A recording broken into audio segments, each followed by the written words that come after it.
Wow. Strange. Intel connections. London Chalabi MI16 Iran channel terrorism, funding connections, Persian Gulf royals, the oil business, arms dealers, billionaires with yachts. Dealer billionaires.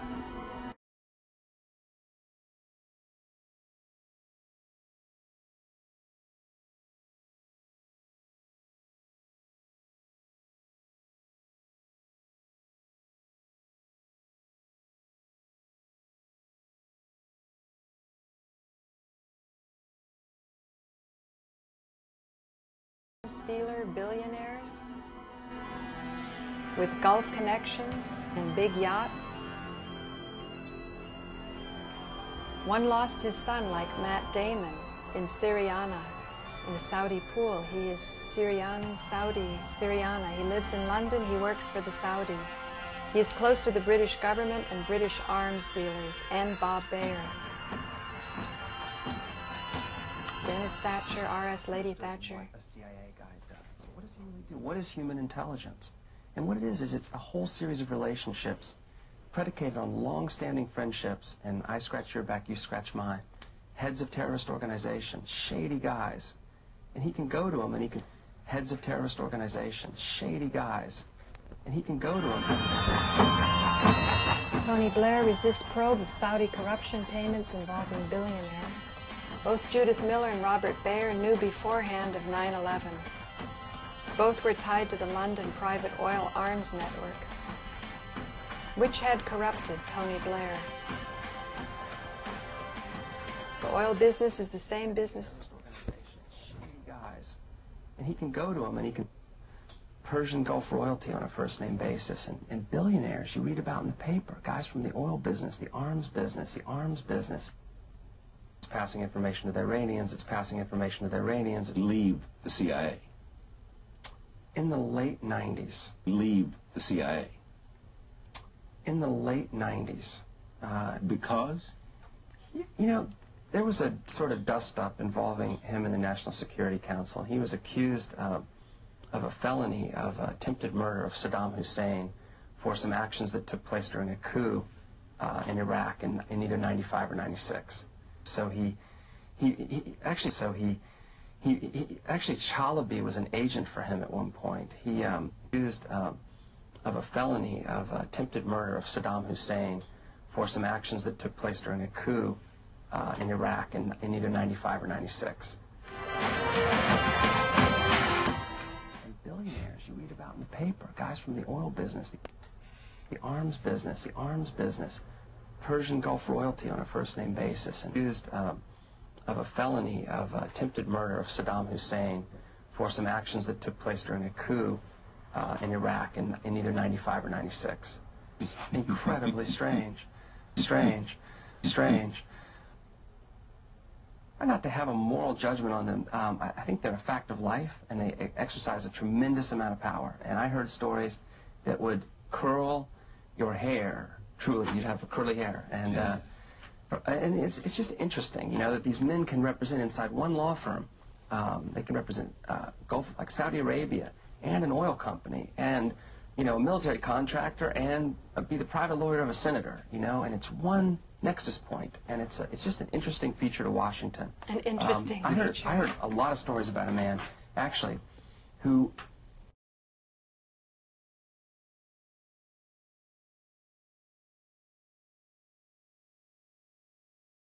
He's a well-known lawyer, but this is something that was said about him that's an amazing thing. He's a partner at one of the big firms, and it was said that if you wanted information about the Middle East, if you were, say, the Vice President of the United States, and you wanted information about the Middle East, you were better off going to this lawyer, one lawyer, than the entire CIA. Because he could make one phone call to some client he had. His information was better. His information was better. And why was that? One lawyer. It was said by a bunch of different people to me that he was better connected in the Middle East and the entire Central Intelligence Agency. And what kinds of clients did he have? Middle Eastern countries or oil companies or everybody? Everybody. You know, I was and he had all around the table all these investors. I mean, multi-billionaires from Saudi Arabia and Kuwait and Bahrain and.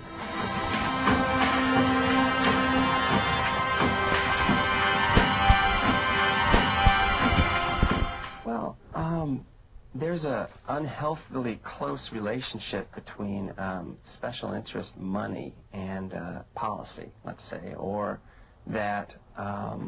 Meaning that oil companies are dictating the foreign policy of America having to do with the Middle East? That would be one extrapolation. He crossed so many different worlds. He knows oilmen, arms dealers. Even though Taliban was not in Iraq at the time? No. He was in London or somewhere? No. He was in London or somewhere? No. He was in London or somewhere? Multi-billionaires from Saudi Arabia and Kuwait and Bahrain and... No. He was in London or somewhere? Multi-billionaires from Saudi Arabia and Kuwait and Bahrain and...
Are you making a judgment about the system? Are you saying something's wrong here? Yes. Yes, I think I am. I don't want to duck that one. And so what is it you're saying is wrong? That too many powerful people are acting not in the national interest? That's part of it. I think that's part of it. And I think that this Randy Cunningham is an example of something of a culture in Washington. That's Congressman, former Vietnam pilot. Who, living on a yacht paid for by a military contractor, driving a Rolls Royce paid for by a military contractor, broad daylight, driving up to the hill, living in the Potomac Basin. No possible way this guy can afford this stuff. And yet no one's saying boo. Well, no, they indicted him. Finally, but he was caught by a local reporter in San Diego, not by anybody here in the press corps, not by Washington. Oh, you mean they should have seen him and said, and the question should have come flying out of their mouth when a guy drives up in a Rolls Royce from his yacht called the Dukester, and he's like on a congressman's salary. Why isn't that, how could that exist in broad daylight? I think is a valid question. And I think it's an interesting, it's an interesting question. So that's about corporate finance and bribes and corruption. When you talk, I got a peek at your file. You're a good man. One whose experience is narrow and deep. Your entire career, you've been used. And probably never even known what for. I didn't used to need to know. Criminal network is what it says that you can't read. Innocent until investigated. It's nice. It's got a nice ring to it. If anything happens to me or my family, an accident, an accusation, anything, then first your son will disappear. His body will never be found. Then your wife. Her body will never be found either. Now this is guaranteed. Then whatever is the most dangerous thing that you do in your life, it might be flying in a small plane. Might be walking to the bank. You'll be killed. Do you understand what I'm saying? This video is an analysis of a fictional person. And there won't be any mistakes. What do we learn from this scene? We learn that Bob Baer can kill after he is dead. In other words, he is part of a network. Is that how he escaped prosecution for being a double agent in the assassination attempt?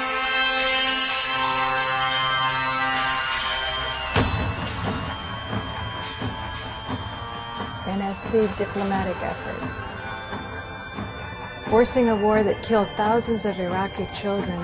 We learn also that the fictional Bob Baer will threaten to kill an innocent child, and he is the hero of the film.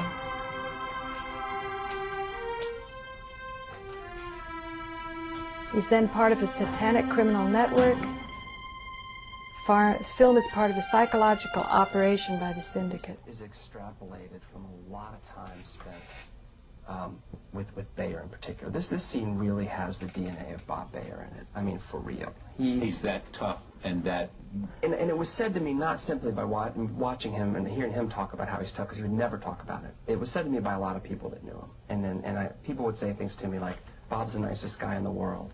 Except if you back him into a corner. And then he'll do anything to get out. That was a former head of Syrian national intelligence who said that to me about Bob. Is he still head of national intelligence in Syria? It's actually been a huge deal. He's been going through a lot of stuff. He's not anymore. Is Syrian the former head of intelligence? Yeah. Because having to do with the assassination of Hariri? Absolutely.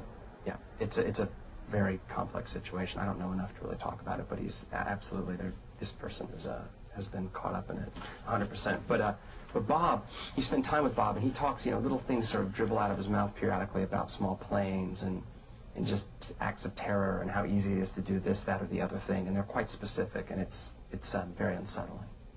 I'll never fly in a small plane again, by the way. Just no small planes for me. Why not? It's too easy to bring them down and make it look like an accident. I just heard too many examples of it. Baer made me completely paranoid. Tell me the story about how, is this a true story? That, because Baer had a connection to Hezbollah, he knew Hezbollah. Then somebody from Hezbollah shows up to save him. Yeah, but basically says... Because they're about ready to kill him and he shows up. Now, is that somebody that patterned after anybody you met in this trip? Is that the spiritual leader? Or that, it would be his representative, born out of the fact that, if Bob was just in Beirut recently, and he went to see the same guy, and he said the security... The spiritual leader of Hezbollah. Yes. They still like him, trust him, there's a communication. Have a relationship with him. There's some kind of communication and relationship that goes on. But Bob Baer no longer has anything to do with the American government, or not? You might know better than I would. I have no idea. I mean, he very well... I'm sorry, everyone can be He's your friend. Do you think he takes these kind of missions now? All I know is that I know how he thinks. I know how Bob thinks. And the best cover in the world for him would be to be a gadfly criticizing the CIA, so you'd never think he was in the CIA. So he may be operating. I know how he thinks. I know how Bob thinks. And the best cover in the world for him would be to be a gadfly criticizing the CIA, so you'd never think he was in the CIA. So he may be operating. So actually, Chalabi was an agent for him at one point. Persian Gulf royalty on a first-name basis, and billionaires you read about in the paper, guys from the oil business, the arms business. Learn things that you didn't think you could tell. Absolutely. I've lots and lots of things I don't feel comfortable talking about. There are a bunch of things... Without asking you to do what you've decided not to do, what kind of thing are you talking about? People who were murdered, people... Right. What? Right. People who were murdered, types of operations, the way that lethal authorities issued out of the White House, how these things get executed out in the field, coup d'etat, information on this interest, the real special interest behind coup d'etat all over the globe.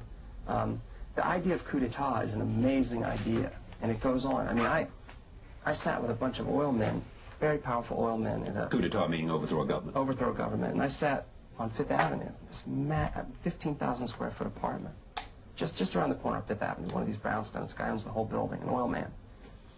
And he and his friends played a little game at this table where they made a guess. They said, next country to be overthrown for its energy assets.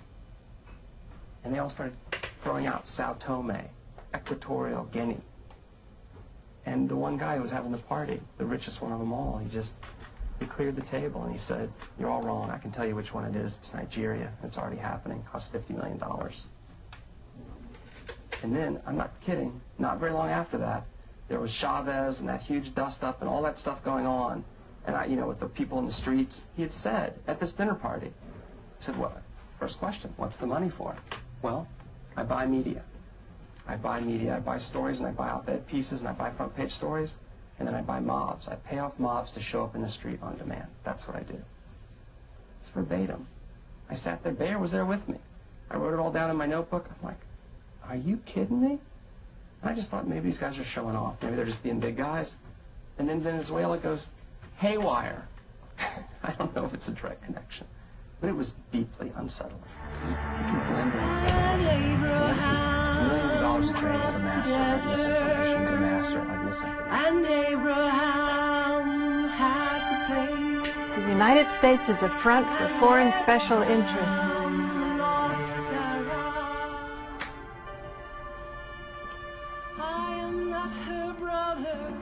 She is not my sister. This video is an analysis of a fictional person in a movie as depicted in the film Sirania, and a fictional Bob Baer as described in an interview. The other 9/11 truth according to Hollywood's Siriana. Interesting, huh? So now, the reason I spent so much time with that, obviously it's going to go over one show for M&N because that's only 28 minutes, is I want to give a feeling of how much we have coming at us. And if we're involved with the spiritual practice, we want to make sure that our time, our energy, our focus is going in a direction where we're going to make the connection with what we've invested in. So in the same way our politics really confuse us, we should make sure in our spiritual groups or spiritual circles or what we're putting our heart towards, that there's clarity there.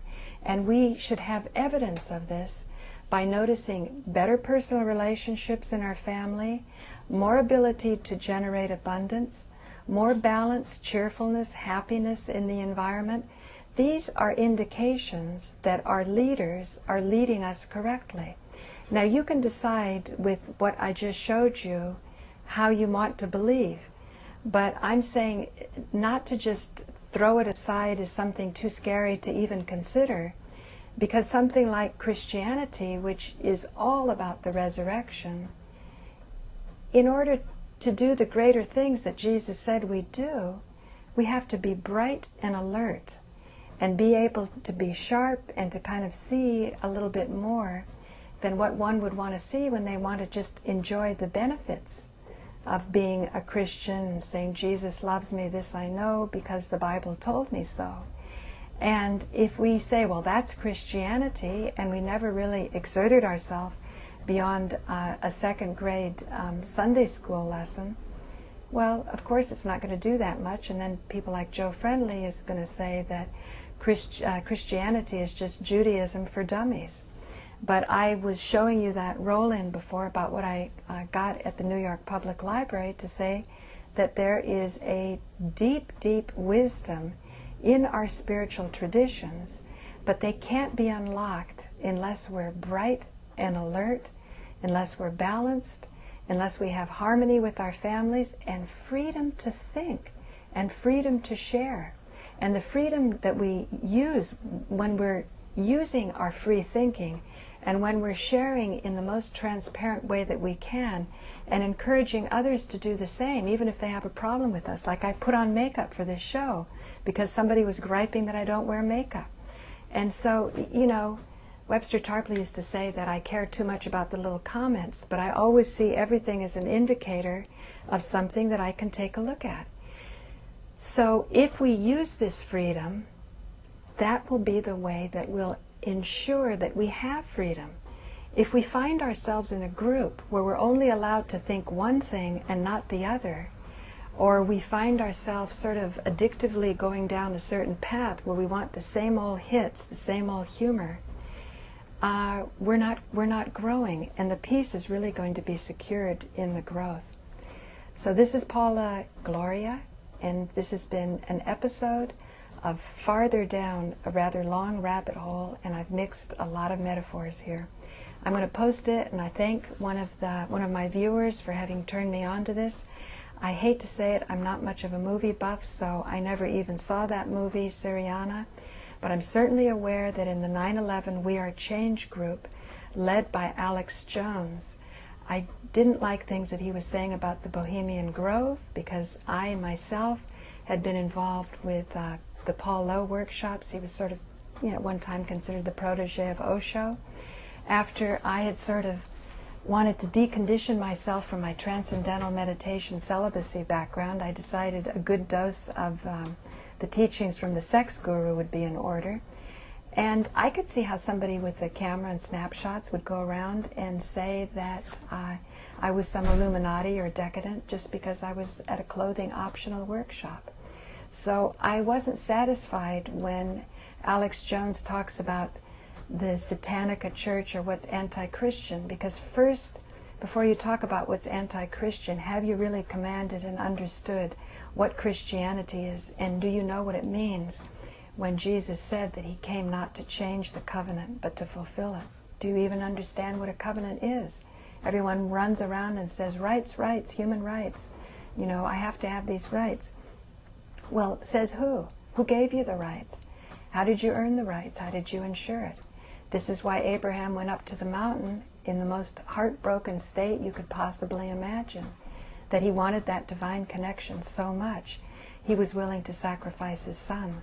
So keeping that in mind, if we find ourselves in a group that is restricting our thinking, just allow the heartbreak to take place and see where it takes you, because the divine connection, you don't want it to be blocked.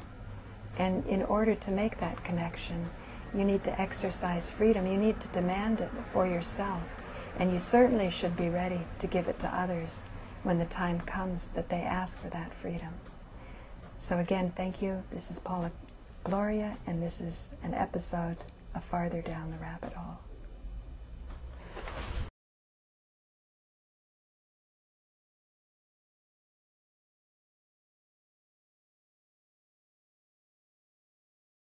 So what you just saw was a group of people who are well taken care of by established media, unlike those of us in public access. And even though the New Age thing is to deny cultural backgrounds, and Alan Steinfeld and I practically split up over this, getting to know each other, who we are.